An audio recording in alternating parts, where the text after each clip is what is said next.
Hello friends, welcome to Aryan classes. दोस्तों, आज मैं आपके सामने भूगोल सब्जेक्ट का एक बहुत ही इम्पॉर्टेंट टॉपिक लेकर के आया हूँ, जो है अक्षांश एवं देशांतर रेखाएं, latitude and longitude lines.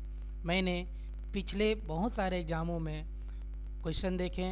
Question में मुझे जितने भी इम्पोर्टेंट क्वेश्चन लगे, मैं वो सभी क्वेश्चन आपके सामने लेकर के आया हूँ। जी हाँ, 40+ क्वेश्चन हैं। ये सारे के सारे क्वेश्चन किसी न किसी एग्ज़ाम पे आए हुए हैं और बहुत ही इम्पोर्टेंट क्वेश्चन हैं। आप इन क्वेश्चन को अच्छी तरह से देखिए, पूरा वीडियो देखिए, आपको पूरा समझ में आ जाएगा और उम्मीद है आपके आने वाले परीक्षाओं में ये सब क्वेश्चन बिल्कुल ही नहीं छूटेंगे। तो चलिए हम लोग वीडियो शुरू करते हैं। पहला क्वेश्चन है, ग्लोब पर उत्तर से दक्षिण की ओर खींचे जाने वाली रेखा क्या कहलाती है? जी हाँ, ग्लोब पर उत्तर से दक्षिण की ओर खींचे जाने वाली रेखा क्या कहलाती है? तो हमारा आंसर होगा देशांतर रेखा। ठीक है, इस तरीके से आपको 40+ क्वेश्चन ही मिलेंगे।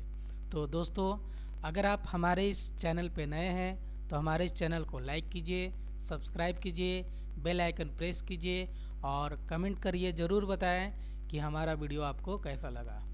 ठीक है, चलिए हम लोग नेक्स्ट क्वेश्चन देखते हैं। ग्लोब पर पश्चिम से पूर्व की ओर खींचे जाने वाली रेखा क्या कहलाती है?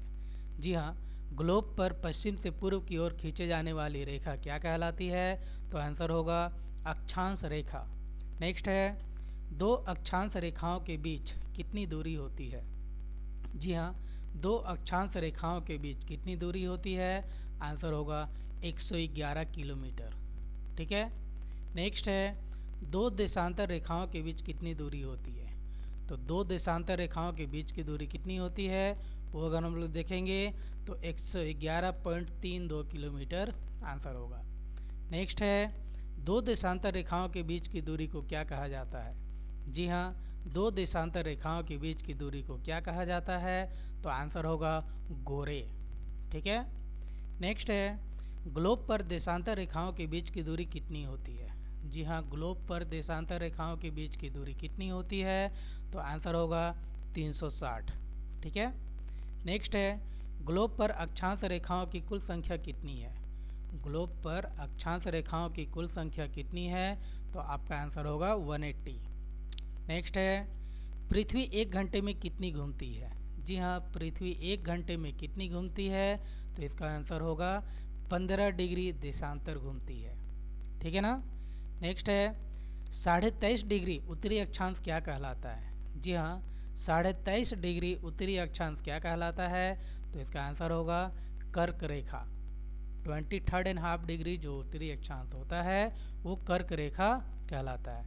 नेक्स्ट है, 23.5 डिग्री दक्षिणी अक्षांश क्या कहलाता है? जी हाँ, अब ये दक्षिणी अक्षांश का हो गया। अभी हमने उत्तरी अक्षांश देखे, वो था कर्क रेखा। ये क्वेश्चन है 23.5 डिग्री दक्षिणी अक्षांश क्या कहलाता है? तो इसका आंसर होगा जी हाँ, मकर रेखा। ठीक है, नेक्स्ट है, 66.5 डिग्री उत्तरी अक्षांश क्या कहलाता है? जी हाँ, 66.5 डिग्री उत्तरी अक्षांश क्या कहलाता है? तो इसका आंसर होगा आर्कटिक रेखा। ठीक है, नेक्स्ट है, 66.5 डिग्री दक्षिणी अक्षांश क्या कहलाता है? जी हाँ, 66.5 डिग्री दक्षिणी अक्षांश क्या कहलाता है? तो आंसर होगा अंटार्कटिक रेखा। नेक्स्ट है, 1 डिग्री देशांतर के बीच का अंतर कितना होता है? जी हाँ, 1 डिग्री देशांतर के बीच का अंतर कितना होता है? तो आंसर होगा 4 मिनट।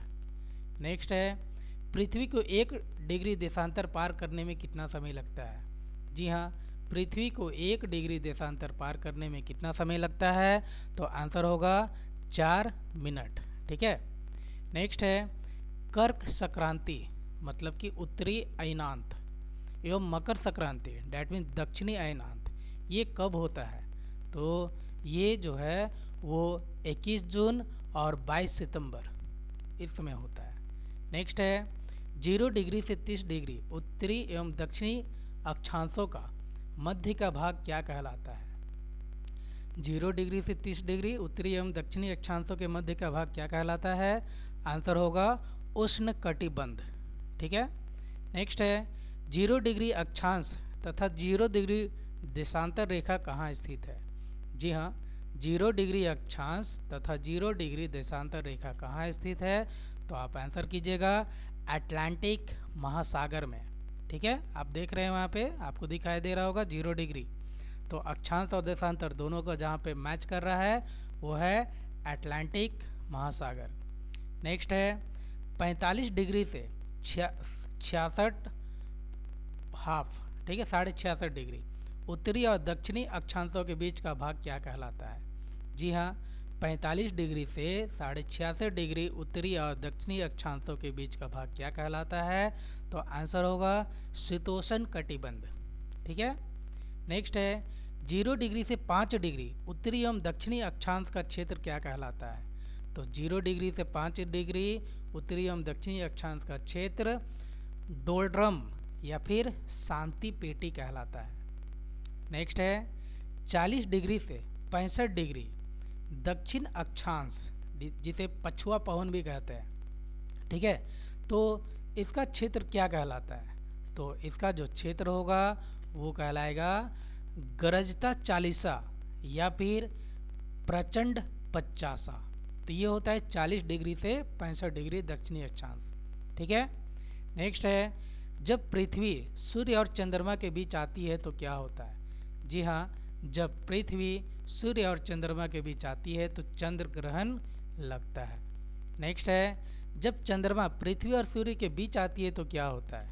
जी हाँ, जब चंद्रमा पृथ्वी और सूर्य के बीच आती है तो क्या होता है? सूर्य ग्रहण होता है। ठीक है, नेक्स्ट है पूर्ण सूर्य ग्रहण हमेशा किस दिन होता है? जी हाँ, पूर्ण सूर्य ग्रहण हमेशा अमावस्या के दिन होता है। नेक्स्ट है पूर्ण चंद्र ग्रहण हमेशा कब होता है? तो पूर्ण जो चंद्र ग्रहण है वो हमेशा आपको पूर्णिमा के दिन मिलेगा। नेक्स्ट है संपूर्ण पृथ्वी पर दिन रात कब बराबर होता है? जी हाँ, संपूर्ण पृथ्वी पर दिन रात कब बराबर होता है? तो आंसर है 21 मार्च और 22 सितंबर। ये 2 दिन ऐसे हैं जिसमें पूरे पृथ्वी में दिन और रात का जो ड्यूरेशन है वो सेम होता है, बराबर होता है। ठीक है, नेक्स्ट है पृथ्वी पर दिन रात होने का क्या कारण है? जी हाँ, पृथ्वी पर दिन रात होने का क्या कारण है? क्योंकि पृथ्वी अपने अक्ष पे घूमती रहती है, डैट मीन्स घूर्णन गति। ठीक है, नेक्स्ट है पृथ्वी के मध्य से होकर जाने वाली रेखा क्या कहलाती है? जी हाँ, पृथ्वी के मध्य से होकर जाने वाली रेखा क्या कहलाती है? तो आंसर कीजिएगा विषुवत रेखा या फिर भूमध्य रेखा। ठीक है, नेक्स्ट है विषुवत रेखा पर दिन और रात की अवधि कितनी होती है? जी हाँ, विषुवत रेखा पर दिन और रात की अवधि कितनी होती है? तो बराबर होती है। ठीक है, विषुवत रेखा पर दिन और रात हमेशा बराबर होते हैं, ध्यान रखिएगा। नेक्स्ट है वसंत विषुव वर्नल इक्विनॉक्स तथा शरद विषुव डैट मीन्स ऑटमनल इक्विनॉक्स।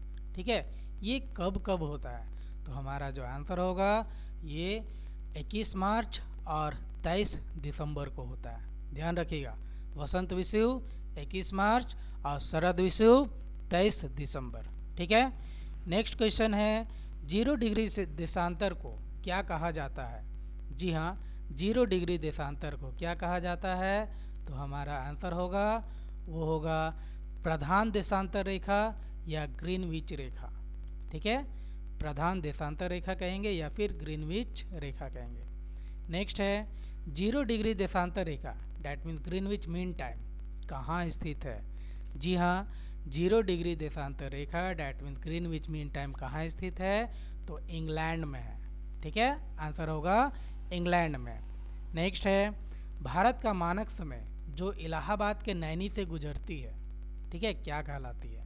तो भारत का मानक समय जो इलाहाबाद के नैनी से गुजरती है वो 82.5 डिग्री पूर्वी देशांतर में है। ठीक है, वो 82.5 डिग्री पूर्वी देशांतर कहलाती भी है भी। नेक्स्ट है भारतीय मानक समय तथा ग्रीनविच मीन समय के बीच कितने का अंतर होता है? जी हाँ, भारतीय मानक समय तथा ग्रीनविच मीन समय के बीच कितने का अंतर होता है? तो आप जानिएगा ये 5 घंटा 30 मिनट आगे होता है। ठीक है, 5 घंटा 30 मिनट आगे। नेक्स्ट है अंतर्राष्ट्रीय तिथि रेखा किसे माना गया है? जी हाँ, अंतर्राष्ट्रीय तिथि रेखा 180 डिग्री देशांतर रेखा को माना गया है। इस बात को ध्यान रखिएगा, 180 डिग्री देशांतर रेखा को माना गया है। नेक्स्ट है 180 डिग्री देशांतर को वाशिंगटन सभा में अंतर्राष्ट्रीय तिथि कब माना गया?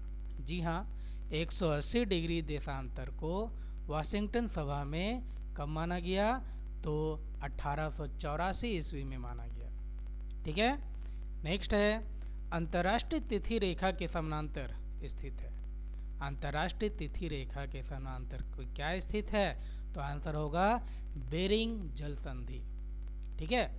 नेक्स्ट है पृथ्वी पर सबसे लंबा दिन उत्तरी गोलार्ध तथा दक्षिणी गोलार्ध में कब कब होता है? ठीक है।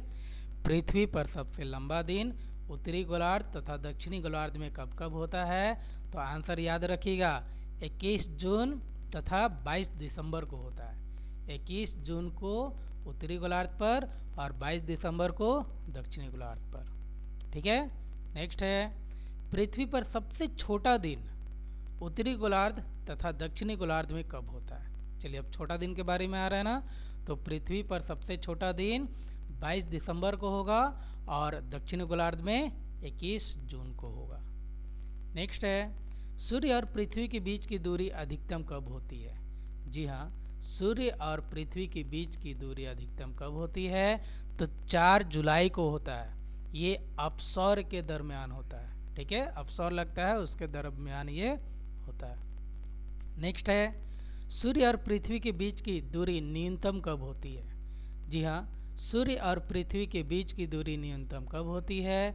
तो हमारा जो आंसर होगा सबसे मिनिमम दूरी वो 3 जनवरी को होता है, जब उपसौर होता है। ठीक है, उपसौर के दरमियान 3 जनवरी को पृथ्वी और सूर्य के बीच न्यूनतम दूरी होता है। तो दोस्तों ये थे हमारे 40 क्वेश्चन, बहुत ही इंपॉर्टेंट है। अगर आप यहाँ तक बने हुए हैं तो उम्मीद है आप ऐसे क्वेश्चन बिल्कुल ही नहीं छोड़िएगा किसी भी एग्ज़ाम पे। चलिए वीडियो में बने रहने के लिए thank you, all the best.